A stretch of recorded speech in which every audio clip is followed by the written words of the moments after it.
আসসালামু আলাইকুম রহমতুল্লাহ। আসসালাম রহমতুল্লাহ বারাকাতুহু। জি। শাইখ বাংলাদেশ থেকে সাকিব বলছিলাম। আচ্ছা আচ্ছা, মাশাআল্লাহ।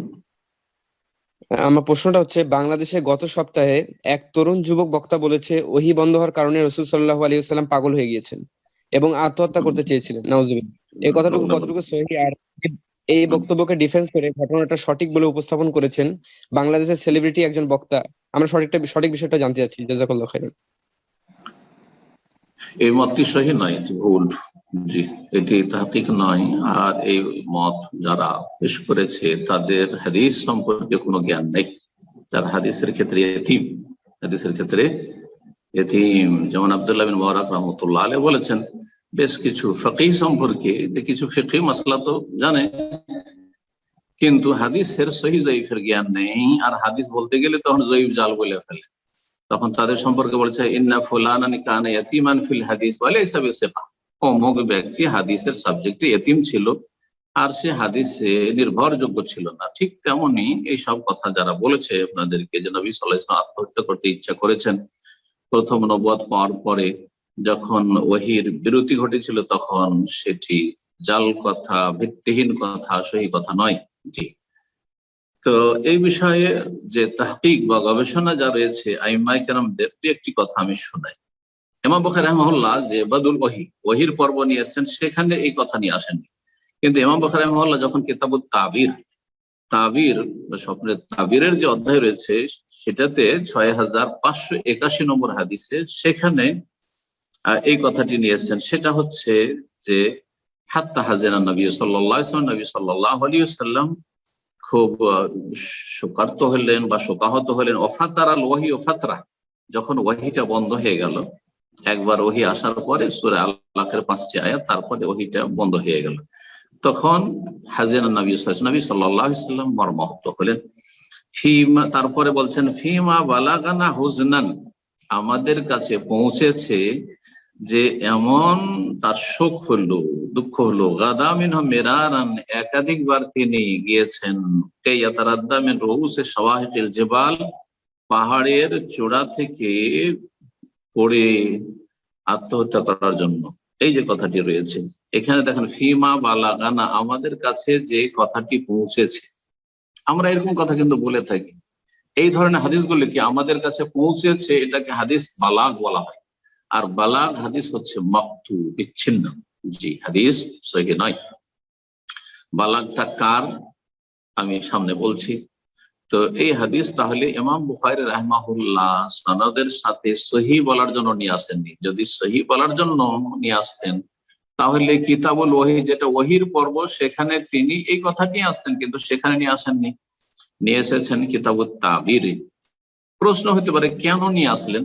উলামা ইকরামগণ বলেছেন, যারা হাদিস বিশারদ, কেন নিয়ে এসেছেন যাতে করে কালকে আরেকজন এসে বলে যে না না, এক সহিহ সনদে এইরকম আছে যে নবী সাল্লাল্লাহু আলাইহি ওয়াসাল্লাম আত্মহত্যা করতে চেয়েছেন, যেমন এই বক্তারা বলেছে। ঠিক ওই এই থেকে সতর্ক করার জন্য বলে ফিমা বালাগানা, আমাদের কাছে যে কথাটি পৌঁছেছে। বালাগ হাদিস সহিহ নাই। এই কথাটি কার? যে নবী সাল্লাল্লাহু আলাইহি ওয়াসাল্লাম উঁচু পাহাড়ের ওপর যেতেন আত্মহত্যা করার জন্য। এই কথাটি সম্পর্কে গবেষক আইম্মায়ে কেরামগণ বলেছেন, তাদের নাম বলছি। হাযিহি জিয়াদা লাইসাত মিন কালামি আয়েশা রাদিয়াল্লাহু আনহা, এই কথাটি যে আমাদের কাছে পৌঁছেছে যে তিনি একাধিকবার আত্মহত্যা করতে গিয়েছেন মর্মাহত হয়ে, যখন ওহী বন্ধ হয়ে গেল, এটি আয়েশা রাদিয়াল্লাহু আনহার কথা নয়। হাদিসের বর্ণনাকারী আয়েশা রাদিয়াল্লাহু আনহা উম্মুল মুমিনিন, তার কথা নয়। বাল হিয়া মিন কালামি যুহরি, এটি হচ্ছে ইমাম ইবনে শিহাব যুহরি তাবেঈর কথা। ওয়া মিনাত তাবেঈন লাম ইউদরিক তিলকাল হাদিস, এই ঘটনা তিনি পাননি। তাবেঈ এই ঘটনার সময় ছিলেন না।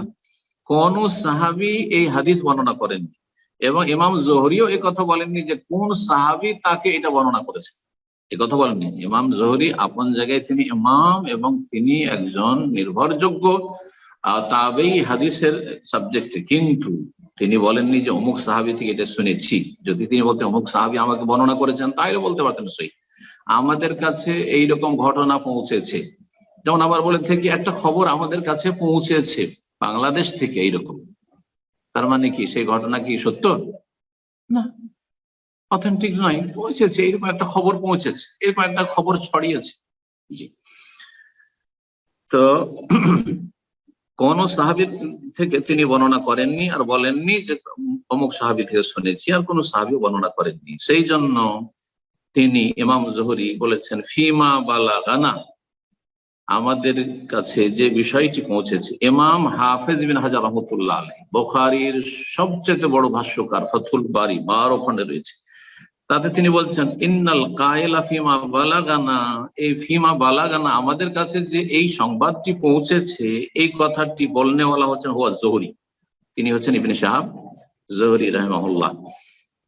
আরেকজন ভাষ্যকার হচ্ছেন সহিহ বুখারীর ইমাম কিরমানি, তিনি বলছেন হাযা হুয়া যাহির, এটাই সুস্পষ্ট যে এটি মা আয়েশা রাদিয়াল্লাহু আনহার কথা নয়, যে নবী সাল্লাল্লাহু আলাইহি ওয়াসাল্লাম সম্পর্কে তিনি যেহেতু সবচেয়ে বেশি জানতেন, বরং এটি ইমাম ইবনে শাহাব জোহরির কথা। ফাথুল বারী 12তম খণ্ড 300 বা দ্বাদশ খণ্ড 359 পৃষ্ঠা।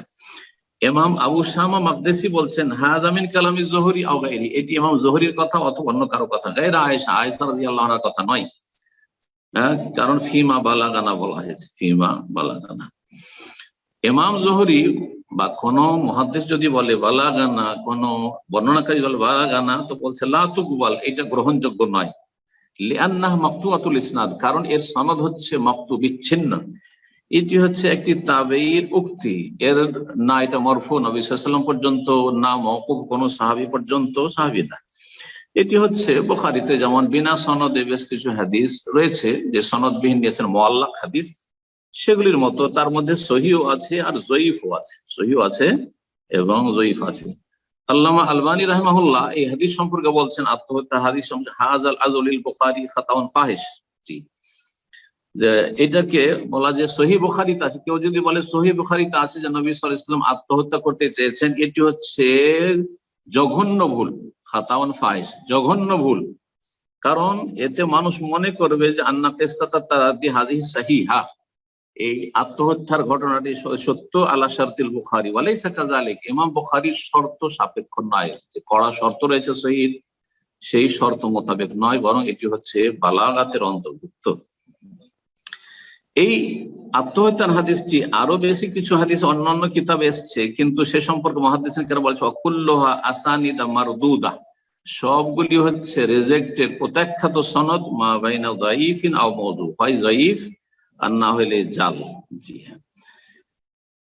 তারপরে মনে রাখবেন, বলছেন যে যে আলোচনাগুলি করলাম যে নবী সাল্লাল্লাহু আলাইহি ওয়াসাল্লাম আত্মহত্যা করতে চেয়েছেন সেই সম্পর্কে, এগুলি হচ্ছে বাতিল, আর এর যেমন সনদ বাতিল তেমন মতন বাতিল। হাদিস দুটো বিষয়ের সমষ্টির নাম, একটি হচ্ছে সনদ, মানে যে আপনার বর্ণনাকারীদের আপনার পরম্পরা, সিলসিলা, এটি হচ্ছে সনদ। আর আরেকটি হচ্ছে মতন, মানে আসল বিষয়বস্তু। তো বিষয়বস্তু হচ্ছে যে নবী সাল্লাল্লাহু আলাইহি ওয়াসাল্লাম একাধিকবার আত্মহত্যার চেষ্টা করেছেন। মতন বলছেন মতনটাও মুনকার, মতনটাও ওয়ালা ইয়াখফা আন্না মাতনাহা আইযান বাতিলুন মুনকার, এই মতনটি মানে বিষয়বস্তু যে তিনি আত্মহত্যা করবেন, এটিও বাতিল কথা, মুনকার কথা, বিভিন্ন কারণে। তার একটি কারণ হচ্ছে যে ওহী প্রথম নাজিল হলো, যাতে নবী সাল্লাল্লাহু আলাইহি ওয়াসাল্লাম ভীত হয়েছিলেন, কারণ প্রথমবারে জিবরাইল আলাইহিস সালামের সাথে যেসব যা ঘটেছিল তাতে তিনি খুব ঠান্ডা অনুভব করেছিলেন এবং তিনি খুব ভয় পেয়েছিলেন। এই যে ভয় ভীতিটা কাজ করছিল, এই ভয় ভীতিটা যাতে দূর হয়ে যায় সেই জন্য মাঝখানে ওহীর বিরতি দেওয়া হয়েছে, এই হিকমত রহস্যের জন্য ওহীর বিরতি দেওয়া হয়েছিল। আর তারপরে যাতে করে প্রস্তুত হন, একটু মনটা স্থির হবে, আর তারপরে প্রস্তুত হন আবার নতুন ওহী আপ্যায়ন করার জন্য, সেই জন্যই এই বিরতিটা দেওয়া হয়েছিল।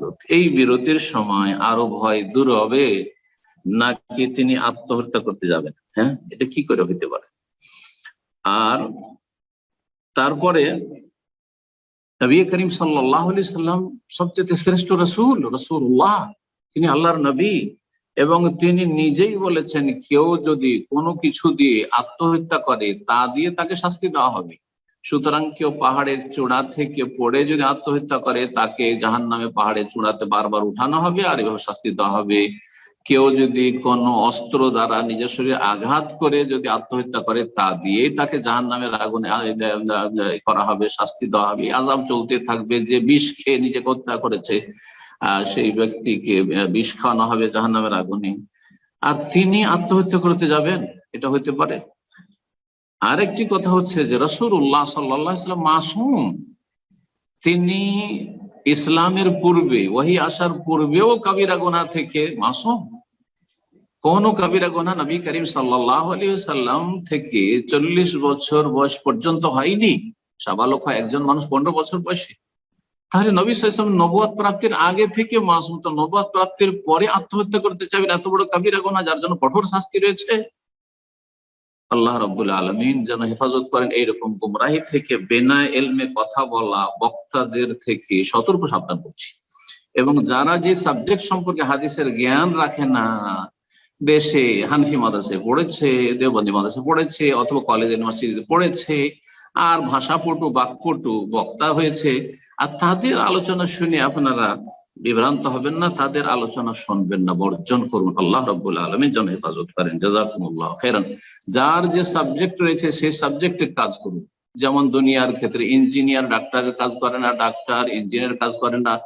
যেই সাবজেক্টের ডাক্তার সেই সাবজেক্ট ছাড়া অন্য সাবজেক্টে দেখে না, বলে যে যাও অমুক ডাক্তার আছে, যাও তোমার ENT কাছে যাও তুমি, আমি ওটা করি না, আমি অন্য ডাক্তার। তো সুবহানাল্লাহ, দুনিয়ার ক্ষেত্রে আমরা বুঝছি কিন্তু দিনের ক্ষেত্রে বুঝছি না। আল্লাহ যেন বুঝার তৌফিক দান করেন, এবং আল্লাহ রাব্বুল আলামিন যেন সমস্ত রকমের গুমরাহি থেকে জনগণকে, আলেম ওলামাকে, বক্তাদেরকে, সকলকে আল্লাহ রাব্বুল আলামিন যেন ফিরে আসার তৌফিক দান করেন যারা বিভ্রান্ত হয়ে রয়েছে, আর তাদের অনিষ্ট থেকে আল্লাহ যেন হেফাজত করেন। ও সাল্লাল্লাহু নবিয়ানা মুহাম্মদ ওয়া আলা আলিহি ওয়া সাহবিহি আজমাইন। এই বিষয়টি খুব গুরুত্বপূর্ণ ছিল, সেজন্য আমি বললাম। জি, জাযাকাল্লাহ খাইর।